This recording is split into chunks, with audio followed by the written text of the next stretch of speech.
Você já se perguntou se voltará a ver seu animal de estimação após a morte?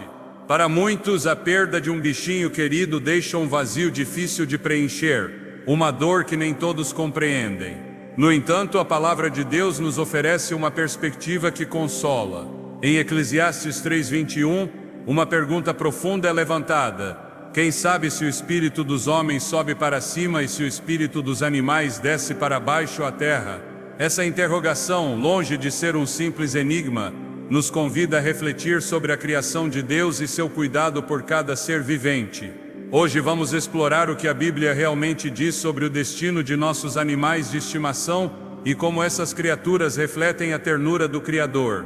Vamos revelar o que está por trás do vínculo espiritual que une humanos e animais. Você está pronto para entender o que Deus reservou para você e para aqueles que ama, até mesmo os de quatro patas? Desde o princípio dos tempos, quando Deus formou o céu e a terra, Ele não o fez apenas com a intenção de criar um espaço para o ser humano, mas moldou com suas próprias mãos uma criação inteira, cheia de vida, harmonia e propósito.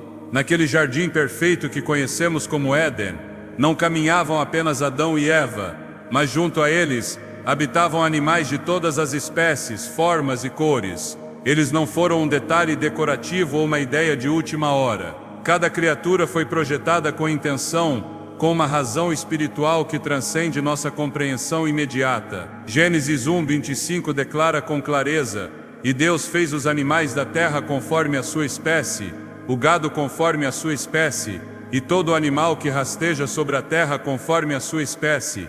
E Deus viu que era bom. Essa afirmação não apenas valida sua existência, mas a enche de valor. Deus não cria nada sem sentido. O que Ele chama de bom permanece impregnado de seu caráter eterno. O amor que sentimos por nossos animais de estimação não é um sentimento superficial, é uma extensão do mesmo afeto que fomos criados para dar e receber. E quando esse ser que nos acompanhou com fidelidade, alegria e ternura se vai, a dor que fica não é menor nem menos legítima do que a que sentimos por um ser humano. Muitos tentam minimizá-la, mas como negar a marca espiritual que eles deixam? Como ignorar essa conexão que parecia vir da alma? Para entender o que acontece com nossos animais de estimação após a morte, é necessário começar compreendendo por que eles foram criados. Em primeiro lugar, o ato da criação em si é uma declaração de amor divino.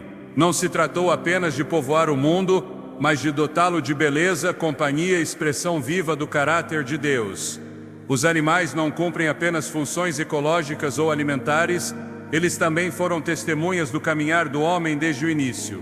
Estiveram presentes quando Noé construiu a arca, não apenas como espécies a serem salvas, mas como participantes ativos do plano de redenção e testemunhas do pacto divino. Em Gênesis 9:10, Deus diz: também estabelecerei o meu pacto com todos os seres viventes que estão convosco, as aves, o gado e todo animal da terra que está convosco. Esse pacto não foi feito apenas com o homem, mas com cada ser vivente que o acompanhava.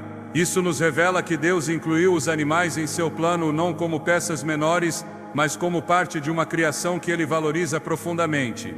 Ao longo de toda a Escritura, vemos os animais como parte essencial de momentos-chave. O leão e o cordeiro representam imagens proféticas poderosas. O cordeiro foi símbolo de sacrifício e redenção. O jumento levou Jesus em sua entrada triunfal em Jerusalém, cumprindo uma profecia centenária. As pombas foram oferecidas como sacrifício pelos pobres.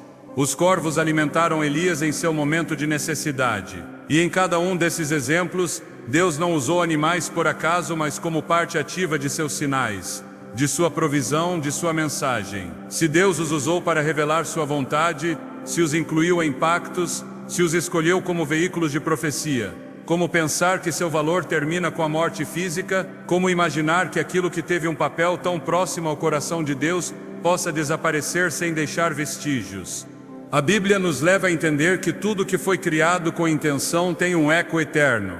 Em Eclesiastes 3:19 e 21, uma reflexão que acompanhou gerações inteiras é apresentada. Porque o que acontece aos filhos dos homens e o que acontece aos animais, um mesmo destino é: como morre um, assim morre o outro. E todos têm o mesmo fôlego.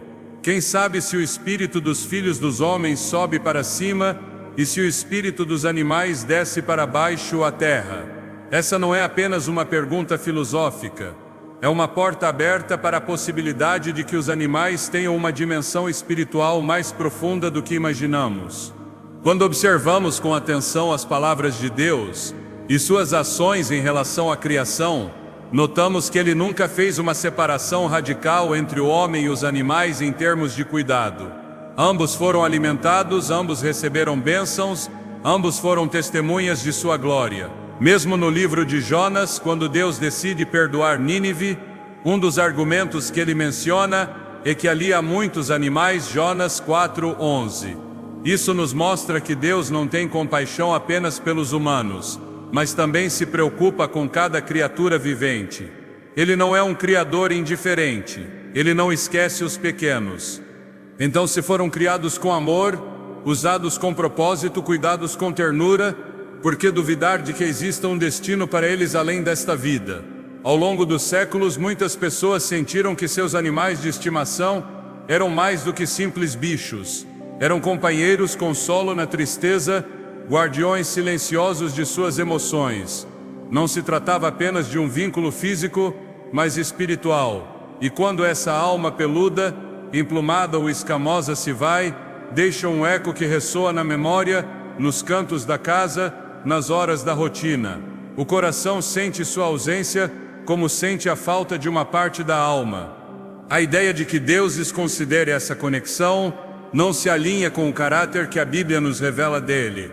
Em Mateus 10, 29 e 31, Jesus fala com clareza sobre o valor que o Pai dá até mesmo aos menores. Não se vendem 2 passarinhos por uma pequena moeda, contudo nenhum deles cairá ao chão sem a permissão de vosso Pai. Portanto, não temais, vós valeis mais do que muitos passarinhos. Esse trecho não apenas nos diz o quanto valemos, mas também o quanto vale a vida de um passarinho para Deus. Se Ele vê cada queda de uma ave, como não notaria a partida de seu animal de estimação, como não teria uma resposta divina para essa dor? Muitas vezes a teologia foi rápida em descartar os animais do plano eterno, como se sua existência terminasse no pó. Mas e se não for assim? E se a redenção da criação, da qual fala Romanos 8, também os incluir? Porque sabemos que toda a criação geme e está com dores de parto até agora. Essa expressão, toda a criação, não exclui, não limita a esperança apenas ao homem. Está falando de um anseio cósmico, de uma restauração que se estende a cada canto do que foi tocado pelo pecado, incluindo aqueles seres que caminharam ao nosso lado e nos amaram sem condições. O pecado afetou o mundo inteiro. A queda não apenas quebrou a relação entre Deus e o homem, mas também distorceu a harmonia com os animais. A Escritura dá testemunho de um mundo onde leões habitarão com cordeiros, onde a criança brincará junto ao ninho da serpente e não haverá dano. Isaías 11, 6, 9 nos pinta esse quadro profético de uma restauração completa, um Éden renovado. E se essa é a promessa para o fim dos tempos, por que pensar que não incluirá nossos animais de estimação? Por que pensar que aquele que é amor deixaria fora do reino aqueles que foram instrumentos de ternura em nossas vidas? Lembremos que a criação foi chamada de boa. Não há vestígios na Bíblia de que Deus tenha revogado essa declaração. A deterioração veio por causa do pecado humano, mas a essência do que foi criado continua valiosa aos olhos do Criador. O Salmo 36:6 diz: Tua justiça é como os montes de Deus, teus juízos como o grande abismo. Tu, Senhor, preservas o homem e o animal. Essa não é uma linha poética sem sentido. É uma afirmação poderosa do caráter preservador de Deus, que alcança tanto o homem quanto o animal. Um Deus que preserva não destrói sem razão. Um Deus que protege não esquece. Quando um animal de estimação morre, algo se rompe em nós. E no entanto, nesse momento de dor, também pode se vislumbrar uma verdade mais profunda. O amor verdadeiro não morre, apenas se transforma. O que você deu, o que compartilhou, o que viveu com esse ser não desaparece. É guardado, honrado, lembrado. E se nós, que somos imperfeitos, somos capazes de chorar por um animal com tanto amor, quanto mais o Pai que o criou? Se sentimos a perda como um vazio imenso, como não crer que Deus tenha preparado uma resposta cheia de compaixão para essa dor? A criação não será esquecida. Nada do que Deus fez será desperdiçado. E embora não tenhamos todos os detalhes de como será a vida eterna, sabemos que será um lugar de plenitude, alegria e restauração. Apocalipse 21:5 diz: Eis que faço novas todas as coisas. E nesse todas as coisas podemos encontrar consolo. Podemos imaginar, sem medo, que aquilo que foi amado, que refletiu o amor de Deus, que nos ensinou a cuidar, a proteger, a sentir, terá um lugar nesse novo céu e nova terra que Ele promete. Talvez não compreendamos completamente como essa restauração se manifestará. Talvez não possamos garantir se será exatamente aquele animal que voltará. Mas o que sabemos é que Deus é justo, que é bom, que é eterno com sua criação e que, se Ele julgar necessário para nossa alegria eterna, Ele o fará, porque sua fidelidade não tem limites, porque seu amor é mais alto que os céus e mais profundo que o mar, e porque cada criatura que Ele criou tem um valor que não se apaga com a morte. O coração que amou um animal de estimação entende essa verdade sem precisar de palavras, sente-a no peito. E quando alguém se pergunta onde ele está agora, talvez a resposta não esteja em um lugar geográfico, mas no coração de Deus. Lá onde nada se perde, onde cada lágrima é guardada, cada suspiro ouvido e cada vínculo verdadeiro é respeitado e honrado, porque Deus não esquece. E se Ele não esquece, então o que foi amado continua existindo, mesmo que em um plano que ainda não podemos ver, mas que um dia será revelado. Quando Deus formou o ser humano do pó da terra e soprou em suas narinas o fôlego de vida, não o colocou em um mundo frio ou vazio. Ele o cercou de beleza, harmonia e companhia. Entre os muitos dons que lhe deu, um dos mais significativos foi a presença dos animais, não apenas para que o homem os cuidasse, mas para que nesse ato de cuidado aprendesse a amar. A relação entre o ser humano e os animais não foi desenhada apenas com um propósito funcional, mas com uma carga emocional profunda. Desde o princípio, Deus quis que o vínculo com os animais refletisse algo de sua ternura, de sua proximidade e de seu desejo de comunhão. E isso, ao longo da história bíblica, se manifesta como uma constante. A Escritura não trata os animais como elementos decorativos ou utilitários, mas como criaturas que caminham junto ao homem, que compartilham seu mundo e que muitas vezes participam de seus momentos mais transcendentais. Quando Adão recebe a tarefa de dar nomes a cada um dos animais, ele não está apenas organizando um zoológico, mas participando de uma conexão direta com eles. Gênesis 2:19 diz: Formou, pois, o Senhor Deus da terra toda a besta do campo e toda a ave dos céus, e as trouxe a Adão para que visse como a chamaria. E tudo o que Adão chamou aos animais viventes, esse foi o seu nome. Esse ato não é um simples exercício linguístico. Na cultura hebraica, nomear algo é reconhecer sua identidade, estabelecer uma relação, dar significado. O fato de o primeiro homem ter sido convidado a nomear os animais indica que, desde sua criação, havia uma intenção relacional, não distante, mas próxima. Esse primeiro encontro entre o homem e os animais foi o início de uma convivência sagrada, uma convivência que, embora afetada pela queda, nunca perdeu completamente seu valor. A dor que se sente quando um animal de estimação morre não é apenas o resultado do hábito ou da rotina. É a expressão da perda de uma relação autêntica. Uma relação que, embora não se expresse com palavras humanas, tem uma linguagem própria do afeto, da lealdade, da companhia incondicional. Esse vínculo emocional não é imaginário, é real e foi desejado por Deus. Em Provérbios 12:10, afirma-se: o justo cuida da vida de sua besta. Essa declaração simples, mas profunda, demonstra que, no coração do justo, há compaixão pelos animais. E essa compaixão não é vista como fraqueza, mas como reflexo do caráter divino. Cuidar de uma criatura é manifestar justiça. E esse cuidado que brota do coração humano para os animais é um sinal do design emocional que Deus estabeleceu desde o início. Ao longo da Escritura, percebe-se que toda a criação foi feita para ser desfrutada em uma relação de equilíbrio. O homem, os animais, a terra, tudo fazia parte de um sistema que glorificava o Criador em unidade. A ruptura desse sistema com o pecado não eliminou o desejo de Deus de restaurá-lo. Por isso mesmo, em meio ao juízo, Deus continua incluindo os animais em seus planos. Quando ordena a Noé que construa a arca, não lhe pede que salve apenas sua família, mas que preserve também os animais de tudo o que vive, de toda a carne, 2 de cada espécie farás entrar na arca, para que tenham vida contigo, macho e fêmea serão. Gênesis 6:19. Essa instrução tem uma implicação profunda.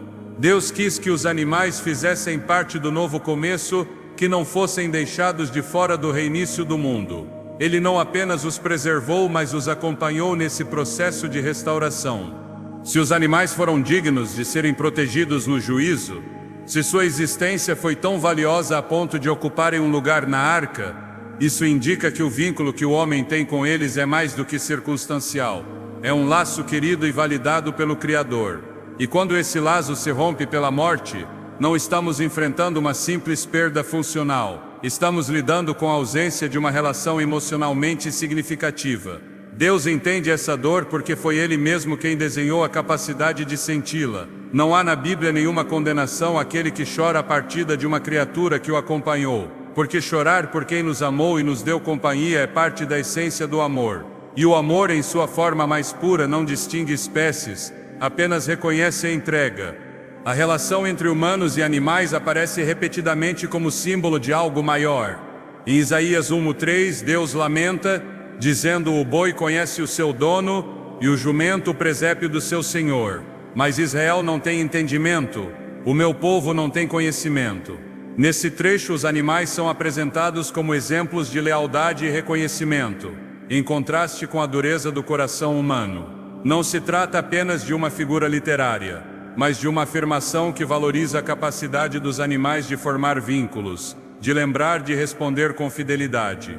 Isso reforça a ideia de que os laços que eles formam com os seres humanos não são apenas instintivos, mas participam de um design emocional mais amplo.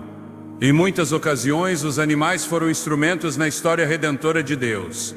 O corvo que levou alimento a Elias não agiu por acaso, mas como um canal de provisão. O grande peixe que engoliu Jonas não foi uma coincidência, mas um agente de correção. O jumento que carregou Jesus, o leão que não devorou Daniel no fosso, o urso que defendeu o profeta Eliseu. Todos esses episódios mostram que os animais não apenas existem, mas agem, sentem, obedecem e respondem ao Criador.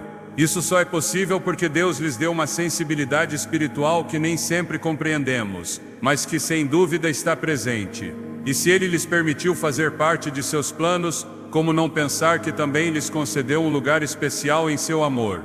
O Salmo 104 é um cântico de louvor à criação. Em seus versos, celebra-se a variedade e a abundância da vida na terra. No versículo 27, diz: todos eles esperam de ti que lhes deis o alimento a seu tempo. Aqui, não apenas se exalta a provisão divina, mas também a dependência dos animais em relação a Deus. Essa dependência é também uma forma de relação, uma relação na qual há confiança, cuidado e espera. Não é um vínculo abstrato, é um laço vivo entre o Criador e cada uma de suas criaturas. Se os animais esperam de Deus, se recebem de sua mão o necessário, então participam de uma dimensão espiritual que muitas vezes nos escapa, mas que a Escritura não nega. Pelo contrário, a revela.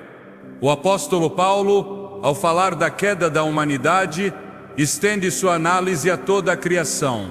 Em Romanos 8, 19 e 21, ele escreve: porque o anseio ardente da criação é aguardar a manifestação dos filhos de Deus. Porque a criação foi sujeita à vaidade, na esperança de que também a própria criação será libertada da escravidão da corrupção para a liberdade gloriosa dos filhos de Deus. Essa afirmação muda a nossa perspectiva. Ela nos diz que toda a criação, não apenas o ser humano, espera a redenção, que o gemido do mundo não é apenas simbólico, mas real, e que nesse gemido estão também os animais que não foram alheios à queda nem serão alheios à restauração. Se eles aguardam com anseio, é porque participam, sentem, participam. Então os laços que formam conosco não se dissolvem no nada ao morrer. Quando um animal de estimação parte, o que se rompe não é uma ilusão, mas uma comunhão que foi permitida por Deus, que foi incentivada por seu design e que em muitas ocasiões ensinou mais sobre amor, paciência e fidelidade do que qualquer palavra. Deus, que é amor, não poderia ter permitido esse tipo de relação sem lhe atribuir um valor profundo. E se tem valor, tem sentido. E se tem sentido, tem propósito. Não há amor que surja sob a proteção de Deus que não tenha eco na eternidade. Os animais foram testemunhas silenciosas do nascimento, da vida e da morte de muitos profetas.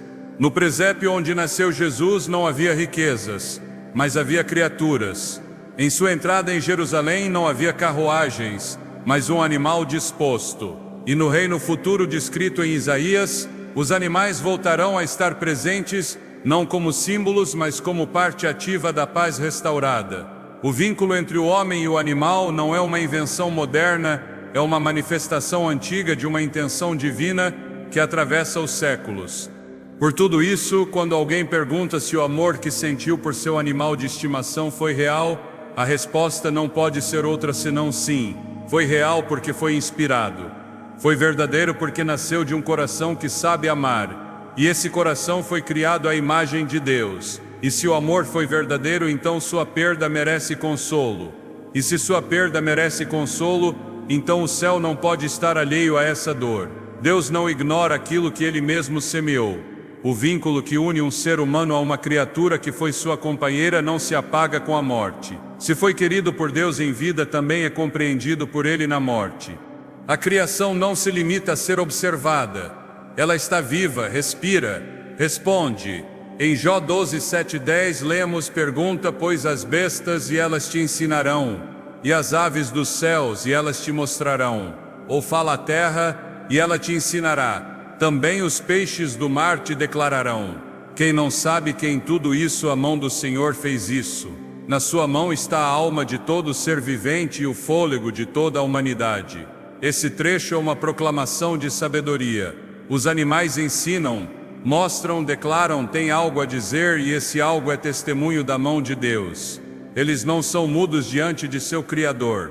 Têm alma, têm fôlego e estão em sua mão. Ao compreender isso, a dor de perder um animal de estimação ganha uma nova dimensão. Não é simplesmente tristeza pela ausência de um ser querido.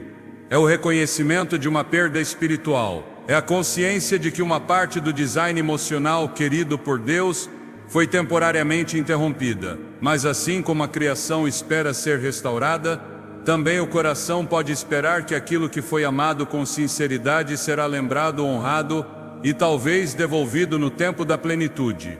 Ao longo de toda a Escritura, o caráter de Deus se revela como um Deus compassivo, paciente e profundamente envolvido nos assuntos de sua criação. Sua misericórdia não se limita ao homem. Sua bondade alcança tudo o que Ele formou, e isso inclui os animais.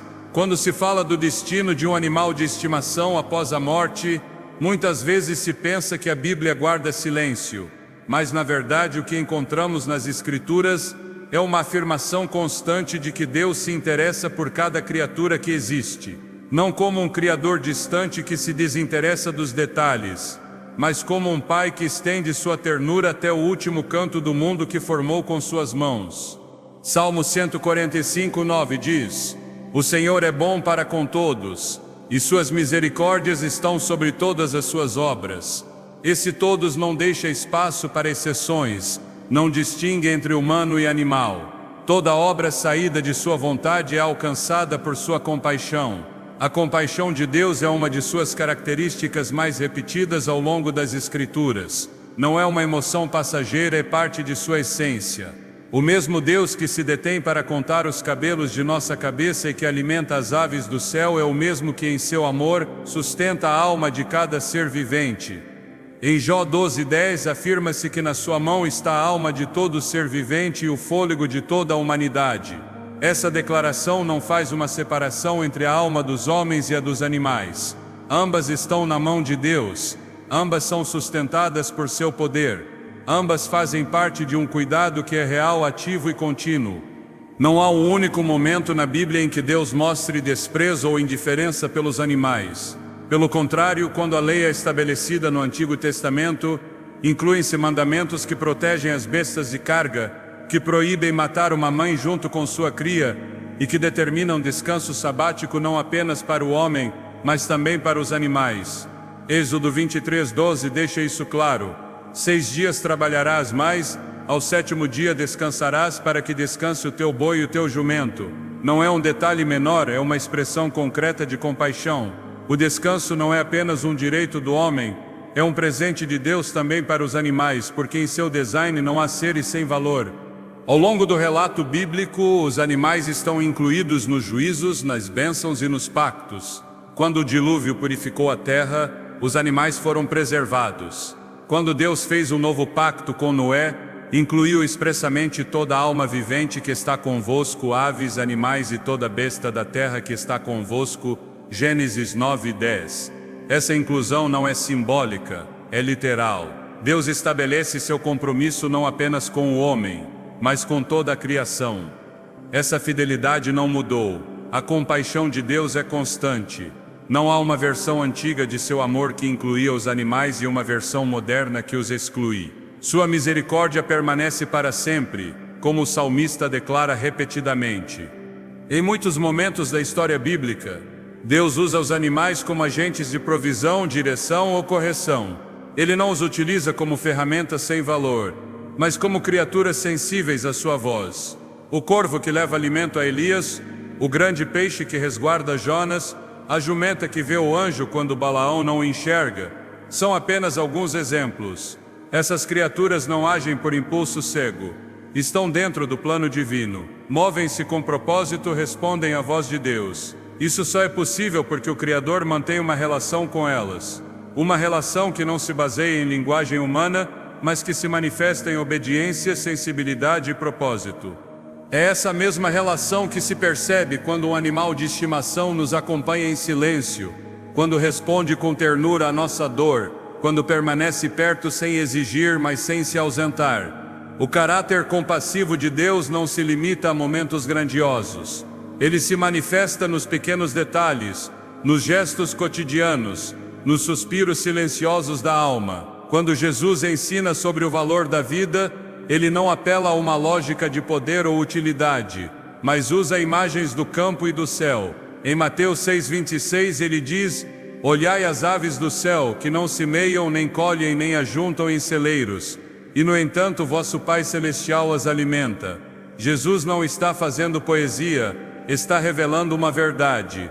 Deus cuida de cada uma de suas criaturas, mesmo aquelas que o mundo considera insignificantes. Não há vida pequena aos olhos do Criador.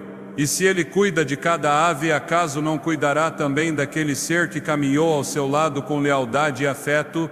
A compaixão de Deus também se expressa em seu plano redentor. Quando Romanos 8 descreve a esperança da criação, o faz usando termos que evocam sofrimento e expectativa. Toda a criação geme e está com dores de parto até agora. Esse gemido não é abstrato, é real. É o resultado de um mundo fraturado que anseia por ser restaurado. E essa criação que geme não se limita aos elementos inanimados, inclui os seres vivos, as criaturas que sentem, que sofrem, que esperam. O anseio por redenção não pertence apenas ao homem, é um clamor que envolve o mundo inteiro. E nesse clamor está também o sussurro dos animais que fizeram parte de nossa história, que compartilharam nossas lágrimas, nossas alegrias e nossas jornadas mais íntimas. A Escritura não apresenta Deus como um ser abstrato, mas como um pastor, um pai, um rei justo, um refúgio. Cada uma dessas imagens tem implicações sobre como ele se relaciona com sua criação. Um pastor não abandona nenhuma de suas ovelhas. Um pai não ignora a dor dos que ama. Um rei justo não esquece os que lhe serviram com fidelidade. E um refúgio não é um lugar de exclusão, mas de acolhimento. A compaixão de Deus não tem limites definidos pela lógica humana. Ela abarca mais do que compreendemos, chega mais longe do que imaginamos. E se essa compaixão foi capaz de transformar corações endurecidos, também é suficiente para honrar o amor silencioso de um animal que foi presença constante em nossa vida. No reino de Deus não há lugar para o esquecimento. Tudo que foi amado com verdade será lembrado. Tudo que fez parte de uma história guiada pelo Espírito será valorizado. E se Deus se dá ao trabalho de guardar nossas lágrimas em seu odre, como diz o Salmo 56:8, não é difícil crer que Ele também guarda a memória daquelas criaturas que caminharam ao nosso lado, não por obrigação, mas por instinto de afeto. A compaixão de Deus alcança a cada um, não por mérito, mas por amor. E se esse amor é tão amplo, tão alto, tão profundo, então é capaz de abarcar tudo que faz parte de nossa experiência mais sagrada. Não há nenhum versículo que negue a possibilidade de que as criaturas que nos acompanharam na terra tenham uma expressão futura no reino vindouro. Pelo contrário, há passagens que nos convidam a pensar em uma restauração onde a harmonia entre humanos e animais será plena, sem temor, sem violência, sem separação. Isaías 11 descreve esse tempo como um período em que o lobo morará com o cordeiro, o leopardo se deitará com o cabrito, a criança brincará com a serpente e não haverá dano. Essa imagem não é uma alegoria vazia, é uma profecia que aponta para uma restauração integral, e nessa restauração há espaço para o que foi tocado pelo amor e pela compaixão de Deus. Quando um animal de estimação morre, o coração humano reage com uma dor que às vezes parece desproporcional. Mas essa dor não é apenas pela ausência física, é o eco de um vínculo profundo, de uma comunhão que muitas vezes foi mais pura do que muitas relações humanas. E se essa dor é verdadeira, é porque esse laço também o foi. Deus não despreza o que foi verdadeiro. Sua compaixão não ignora o que nasce de seu próprio design. E se foi Ele quem colocou em nós a capacidade de amar, também será Ele quem honrará esse amor na eternidade. Não há forma de amar que não deixe uma marca. E no reino de Deus, cada marca será reconhecida. Cada ato de ternura, cada demonstração de lealdade, cada momento de consolo compartilhado com um ser que não falava com palavras, mas sim com gestos, será registrado no coração daquele que tudo vê. Porque Deus não é apenas o Criador do universo, é o Deus que se detém para olhar os lírios do campo, que conta os pardais, que enche de significado cada canto de sua criação. E se Ele faz isso com o que parece insignificante, quanto mais com aquilo que foi testemunha silenciosa de nossas orações, de nossas lutas, de nossa fé. Deus não ignora o que foi amado. Sua compaixão é ativa, viva, constante. E se sua mão sustenta a alma de todo ser vivente, então nenhuma dessas almas está perdida. Elas estão nele, que é vida, que é justiça, que é esperança. A morte não tem a última palavra quando o amor foi semeado por Deus. Em seu reino, tudo que é verdadeiro será restaurado. E essa restauração incluirá tudo que foi alcançado por sua compaixão. A imagem que muitas pessoas têm do céu costuma estar cheia de resplendores, de música celestial, de paz, de plenitude, mas também de silêncio em relação a uma pergunta que o coração não pode evitar fazer. Os animais estarão lá, serão restauradas essas criaturas que tanto amamos e que fizeram parte de nossas vidas na terra? Essa pergunta, embora nem sempre formulada em voz alta, habita no fundo daqueles que experimentaram uma relação sincera com seus animais de estimação, daqueles que sentiram que esse vínculo ia além do físico, além do cotidiano. E não se trata de uma pergunta superficial, mas de uma inquietação que nasce de uma vivência real, de uma conexão que, muitas vezes, ensinou mais sobre amor, fidelidade e consolo do que qualquer discurso. As Escrituras, embora não apresentem uma lista detalhada do que encontraremos no céu, oferecem vislumbres poderosos, visões que, longe de serem simbólicas em um sentido vazio, nos permitem entender o coração de Deus e sua visão sobre a eternidade. Uma das cenas mais impactantes encontramos em Apocalipse 19:11.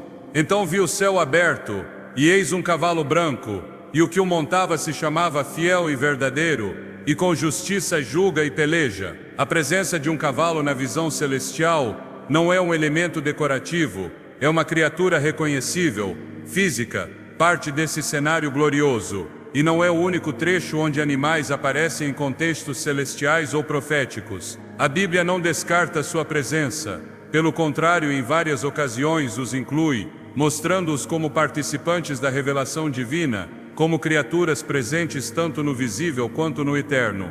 Isaías 11 desdobra uma profecia que revela uma restauração da harmonia perdida.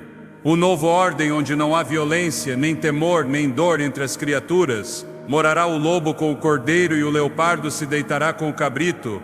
O bezerro, o leão e a besta doméstica andarão juntos, e uma criança os pastoreará. Essas palavras não se limitam a transmitir uma mensagem figurada de paz. Elas representam um estado real de convivência entre seres que hoje, por natureza, vivem separados por instinto ou ameaça. O que Isaías descreve não é uma metáfora sem implicações concretas, mas uma promessa de restauração universal. E se a restauração, a justiça. E se a justiça, a memória de tudo o que foi ferido, rasgado ou perdido por causa do pecado. A visão bíblica do céu não é a de um espaço intangível, distante e sem forma. É a promessa de uma nova criação, um céu novo e uma terra nova onde habita a justiça. Apocalipse 21 o descreve com palavras que comovem a alma. E ouvi uma grande voz do céu que dizia: Eis o tabernáculo de Deus com os homens, e ele habitará com eles. E Deus enxugará toda lágrima de seus olhos, e já não haverá morte, nem pranto, nem clamor, nem dor. Nesse cenário de cura total, como imaginar que o que foi fonte de consolo, o que foi expressão de amor puro, ficará de fora? A eternidade que Deus promete não é uma repetição do Éden original, é uma superação gloriosa, mas há um fio invisível que une ambos, a convivência entre o ser humano e os animais. No princípio, antes da queda, Adão e Eva viviam em harmonia com todas as criaturas, não havia temor, nem ameaça, nem distância. Essa imagem perfeita foi fragmentada pelo pecado, mas não foi esquecida pelo Criador. Desde então, toda a história bíblica tem sido uma história de retorno, de redenção, de restauração. E se o início dessa história incluiu os animais, por que o fim os excluiria? Romanos 8:21 afirma que a própria criação será libertada da escravidão da corrupção para a liberdade gloriosa dos filhos de Deus. Essa promessa não se dirige apenas ao homem, abarca tudo que foi submetido à vaidade, tudo que foi afetado pela queda. Essa criação não é uma ideia abstrata. Inclui os campos, os mares, os céus e também os seres que neles habitam. O anseio por liberdade não é propriedade exclusiva da alma humana. A palavra nos revela que a criação inteira geme. É um gemido que se ouve nos uivos do vento, nos batimentos de um coração fiel, nos olhos que se apagam ao fim do caminho. Um gemido que o Pai ouve, que não ignora, que será respondido com a promessa cumprida de uma criação redimida. Ao longo das Escrituras reitera-se uma verdade essencial: Deus é justo e sua justiça não é parcial, não atua pela metade. O que foi tocado por sua graça, o que fez parte do amor, não é esquecido no reino. E se fomos capazes de amar uma criatura com sinceridade, se esse vínculo foi reflexo do amor de Deus em nós, então ele não pode ficar sem resposta. Porque o céu não é apenas um lugar, é um cumprimento. É a restauração de tudo que foi quebrado. É a resposta final a cada lágrima que foi derramada por amor, mesmo que esse amor tenha tido a forma de patas, penas ou escamas. A esperança cristã não é uma ilusão construída sobre sentimentos. É uma esperança fundamentada na fidelidade de Deus, uma fidelidade que não esquece, que honra, que guarda a memória. Por isso, quando se pensa no destino de um animal de estimação que partiu, não é preciso buscar respostas na lógica limitada deste mundo, mas na promessa de um Deus que faz novas todas as coisas. Em Apocalipse 21:5, está a declaração mais poderosa: Eis que faço novas todas as coisas. Não algumas, não as que consideramos mais importantes, todas.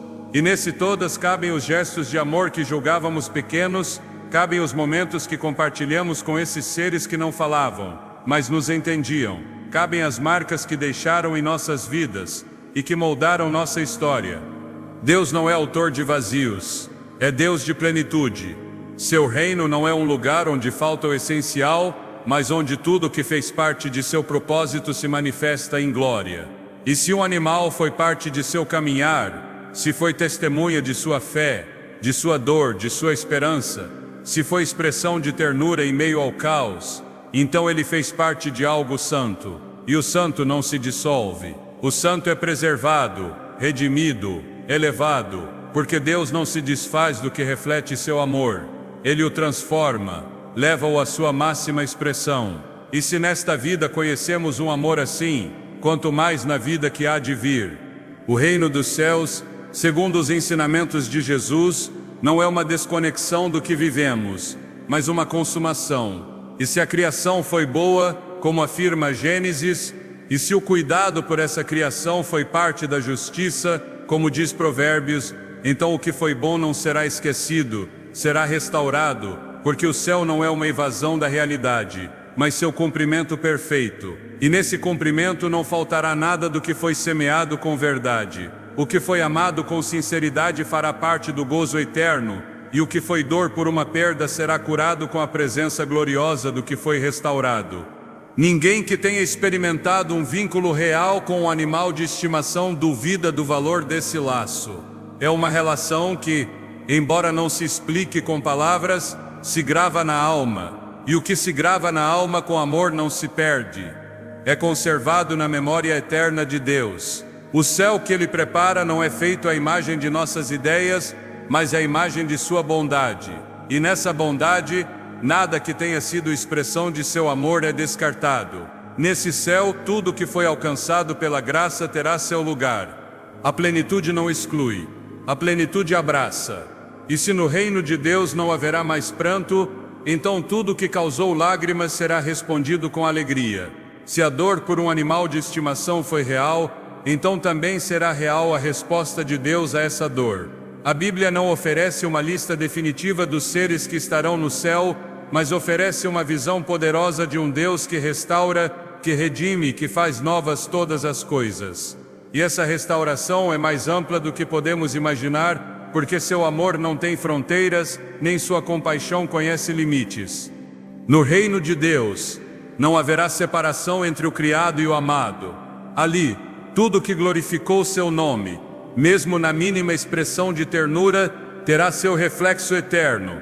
O céu não é um lugar vazio, é um lar preparado, um lar onde a justiça reina, onde a paz é completa, onde cada canto está cheio de sentido. E se algo fez parte de sua história com propósito, se uma criatura foi instrumento de consolo, de aprendizado, de companhia verdadeira, então essa parte de sua história será honrada, porque o Deus que prepara esse lar não omite detalhes. E se Ele cuidou dos lírios do campo, se alimentou os pássaros, se adornou a criação com criaturas de beleza e diversidade infinitas, então seu reino não será menos, será mais cheio de vida, mais pleno de alegria, mais rico em expressões de amor eterno. Nada que foi feito com amor será descartado na eternidade. E se Deus prometeu um céu onde não há mais morte nem dor, então também prometeu que tudo o que causou esse dor será redimido, não pela nostalgia, mas pela plenitude, não pelo recuerdo, mas pela restauração.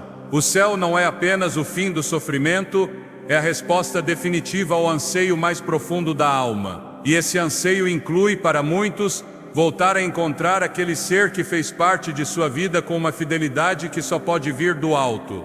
Quando se perde um animal de estimação, o coração experimenta um tipo de vazio que raramente encontra palavras adequadas para se descrever. Não é simplesmente a ausência física de um ser vivo, é a ruptura de um laço que muitas vezes foi construído com uma pureza que só pode ser comparada às formas mais sinceras de amor. O silêncio deixado por um ser que não falava com palavras, mas que sabia consolar, esperar e acompanhar, torna-se um eco persistente na memória. Essa dor não deve ser minimizada nem trivializada, porque o Deus da Bíblia não trata com leviandade o que fere a alma.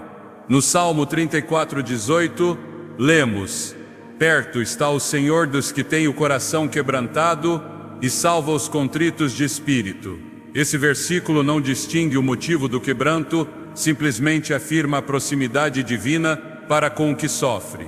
E nessa declaração encontramos uma certeza: Deus vê e valida a dor que sentimos pelo que amamos. A morte de um animal de estimação não interrompe apenas uma rotina. Ela toca fibras profundas de afeto, de memória, de companhia. O ser humano não foi criado para a perda, mas para a eternidade. Por isso, cada despedida carrega consigo uma carga espiritual. E quando essa despedida envolve uma criatura que foi presença constante no lar, que foi alegria em dias cinzentos, que foi refúgio silencioso em momentos de angústia, então a alma reage com um lamento que não pode ser ignorado. Deus conhece esse lamento, o entende, o honra, porque não há no coração humano expressão de amor genuíno que não seja reconhecida por Ele. Romanos 12:15 nos exorta a chorar com os que choram. E se esse é o chamado para nós, é porque primeiro é no coração de Deus. A dor por um animal de estimação não é um sinal de fraqueza emocional. É um reflexo da imagem de Deus em nós. Fomos criados para amar, para cuidar, para formar vínculos. Gênesis 2 mostra como, mesmo antes de Adão conhecer Eva, já havia uma interação entre ele e os animais. Eles foram os primeiros a compartilhar o Éden com o ser humano. Fizeram parte daquele estado de paz antes do pecado. Não se tratava de uma convivência funcional, mas de uma convivência emocional. E esse design não desapareceu. Permanece no fundo de cada alma humana como uma marca silenciosa, que se ativa cada vez que damos e recebemos afeto sincero, mesmo na forma de um animal de estimação que nos olha e compreende sem falar. A Escritura está cheia de momentos em que Deus se mostra como aquele que consola, que recolhe cada lágrima, que não é indiferente ao sofrimento. No Salmo 56:8 lemos: "Contaste os meus lamentos, põe as minhas lágrimas no teu odre. Não estão elas no teu livro?" Essa imagem não é uma figura literária sem peso. É uma revelação de um Deus que se envolve profundamente com o coração humano. Se Ele recolhe nossas lágrimas, também recolhe o motivo que as provoca. E se essas lágrimas foram provocadas pela perda de uma criatura que fez parte de nossa história, então essa dor também está registrada no céu. No relato da queda, a ruptura da criação não afetou apenas o homem. O pecado trouxe consequências para tudo que Deus havia formado. O mundo deixou de ser um lugar seguro. A relação entre espécies se distorceu. O medo, a doença e a morte fizeram sua entrada. Mas, ainda assim, Deus não se afastou de sua criação. Ele continuou manifestando seu cuidado. Continuou ensinando que o que foi danificado um dia será restaurado. E se o pecado afetou a relação entre o homem e os animais, também a redenção tem o poder de restaurá-la. Não como era, mas como deveria ter sido, sem separação, sem dor, sem fim. Há dores que se manifestam no corpo. Outras permanecem escondidas na alma. A perda de um animal de estimação costuma pertencer a esse segundo tipo. É uma dor silenciosa que nem sempre é compreendida pelos outros, mas que é absolutamente real. E quando essa dor é levada em oração, quando é apresentada diante de Deus sem palavras, apenas com lágrimas, o céu responde, não com explicações lógicas, mas com a paz que excede todo o entendimento. Filipenses 4:7 expressa isso assim: "E a paz de Deus, que excede todo o entendimento, guardará os vossos corações e os vossos pensamentos em Cristo Jesus." Essa paz não nega o sofrimento, ela o sustenta, o acompanha, o transforma. Porque embora não saibamos com certeza o destino de cada criatura que amamos, sabemos que o Deus que nos viu amá-las não as ignora. Nada que tenha sido expressão autêntica de amor é desprezado por Deus. A perda de um animal de estimação que foi amado não é uma ferida menor. É uma ferida que revela o quanto somos capazes de dar, o quanto fomos marcados pelo amor divino que nos permite estender ternura, cuidado e lealdade, mesmo àqueles que não compartilham nossa língua, mas sim nosso espírito.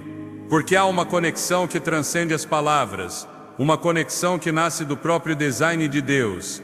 Essa capacidade de sentir tristeza por sua partida não é fraqueza, é humanidade, é reflexo de uma sensibilidade que vem do alto, e essa sensibilidade é parte do coração que Deus honra. A esperança que o Evangelho oferece não é uma esperança vaga, é uma certeza fundada na fidelidade de um Deus que não se contradiz, um Deus que chama de bom o que criou e que promete fazer novas todas as coisas. E nesse todas está incluído aquilo que amamos, aquilo que nos fez melhores, aquilo que refletiu, ainda que parcialmente, a constância e o amor incondicional que só pode ter origem em Deus. A Bíblia não condena o luto por um animal de estimação, não o minimiza, não o ignora, porque o Deus que a inspirou é um Deus que consola, que recolhe o que se quebra, que dá sentido até mesmo à dor. O coração humano foi criado para ansiar por restauração. Essa profunda necessidade de voltar a ver o que se perdeu, de recuperar o que foi amado, não é fruto de um desejo egoísta, mas reflexo do propósito divino inscrito no mais profundo da alma. Desde o momento em que o pecado fraturou a perfeição do Éden, tudo que foi criado ficou submetido à espera daquele dia prometido em que tudo será feito novo. Esse anseio não é apenas humano. A criação inteira, segundo Romanos 8:22, geme unida, com dores de parto até agora. Nesse gemido está incluído o que fez parte de nossa história, o que compartilhou conosco momentos que deixaram marcas, o que amamos com sinceridade e perdemos com dor. A restauração que Deus promete é mais ampla do que a mente pode abarcar. Não se trata de voltar a um ponto anterior, mas de experimentar uma plenitude glorificada, onde tudo o que foi ferido será curado, e tudo o que foi valioso será lembrado. As Escrituras nos revelam que Deus não esquece o que formou com suas mãos, nem o que foi marcado por seu amor. O plano divino não é destruir e começar do zero, mas redimir e restaurar. Em Apocalipse 21:5 declara-se: "Eis que faço novas todas as coisas." Essa afirmação não aponta para uma substituição, mas para uma transformação. O que fez parte de uma história tecida por amor, o que refletiu ternura, companhia, lealdade, está incluído nesse todas as coisas. Se Deus é capaz de restaurar os anos que a locusta devorou, como promete em Joel 2:25, também é capaz de devolver o que foi parte de nossa vida de forma significativa. A restauração divina não é parcial, é completa. Abarca tanto o visível quanto o invisível, o grande e o pequeno, o humano e o que não é humano, mas que participou do caminho do homem rumo ao seu propósito. O reino vindouro não será um lugar de lembranças dolorosas, mas de plenitude. Ali não haverá espaço para a ausência, porque a presença de Deus preencherá tudo. E se neste mundo o animal de estimação pôde refletir, ainda que de forma limitada, a bondade e a fidelidade que vem do céu, então sua existência não foi em vão. Deus não desperdiça o que usou para ensinar, para curar, para acompanhar. A esperança que Ele oferece não apenas consola a alma. Ela promete que nada que foi semeado com amor ficará sem fruto. E se o que foi amado tem um eco na eternidade, então o que foi perdido hoje pode fazer parte do que será restaurado amanhã.